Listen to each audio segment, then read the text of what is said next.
মুর্শিদাবাদের কোয়েল গ্রামে, যেখানে প্রত্যেক বছর চড়ক মেলা অনুষ্ঠিত হয়, দীর্ঘদিন ধরে চলে আসছে, সেই ছবি একেবারে সরাসরি আপনাদের দেখানোর চেষ্টা করব। ও বহু পুরাতন বছর ধরে চলছে, আমার বাবার বাবারাও করে আসছে। যে প্রত্যেক বছর আপনার চড়ক মেলাতে যে একটা উপচে পড়া ভিড় ভক্তদের, এই নিয়ে কি বলবেন? ভক্ত সব মা বাবার আশীর্বাদে আমরা বহু কিছু কষ্ট বা মা বাবা আপনাদের আশীর্বাদে ওদের জন্য আমরা পার হয়ে যাচ্ছি। ওই যে সারাদিন না খেয়ে কোনো জল না পান করে থেকে যাচ্ছি, রোদ্দুর আমাদেরকে কোনো খিদা প্যাস কিছু লাগে না, রোদ্দুরে বেরিয়ে বেড়াই, কোনো খিদা এত দিয়ে রোদ ধূপ যাচ্ছে।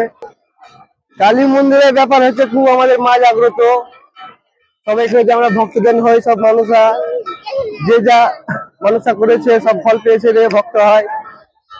ও ভক্ত আমাদেরকে যে ভক্ত আমাদেরকে খুঁজতে হয় না, নিজেরাই ভক্ত চলে আসে মারা ইয়ে আশীর্বাদে। আপনার নাম? আমার নাম সকাল দেখলাম, বাড়ি কইও। এই মেলাটা কত নির্জন চলছে? ইয়া বাবার বাবা 14 বাবা, একবার 5 ইঞ্চি ওখান দেবতা বলে সেই রকম হয়েছে। চড়ক মেলাটা আমাদের কোয়েল গ্রামে হয় মানে 5-7 দিনের মেলা হয়, যেদিনকার মেলা আমাদের এইটা। ভক্তগণ এমনিতে প্রচুরই হয়, তবে এই কোয়েল গ্রামে একটা আমরা দেখতে পাচ্ছি যে মায়ের মন্দির রয়েছে। হ্যাঁ, এই মায়ের মন্দিরের রহস্য কিছু জানেন আপনি? এটা আমাদের পশ্চিমবঙ্গে কালী ওই সব পাখি মানে বয়স বোঝা যাবে না, অনেক দিন ছিল আমাদের এখানে মাঠে বছর ধরে আমাদের ভালো লাগে। আগে অসুবিধা আসতো না, থানাকে এখন পারমিশন করে এখন খুব ভালো চলছে।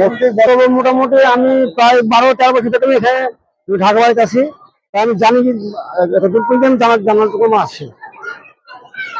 এসছেন? আমার বাড়ি মন্ডলপুর। আপনি কতদিন বছর আসছেন এখানে? আমি 13 বছর থেকে আসছি। এই প্রচুর মানুষের সঙ্গম হয়, দেখতে খুব ভালো লাগে। অনেক মানে বাড়ি থেকে, পাশের গ্রাম থেকে, অন্য গ্রাম থেকে সব আসে, সব এসে মেলাটা খেলে উৎসাহ চলে। তাই এই পর্যন্তই। আপনার নাম? আমার নাম কার্তিক রবি দাস।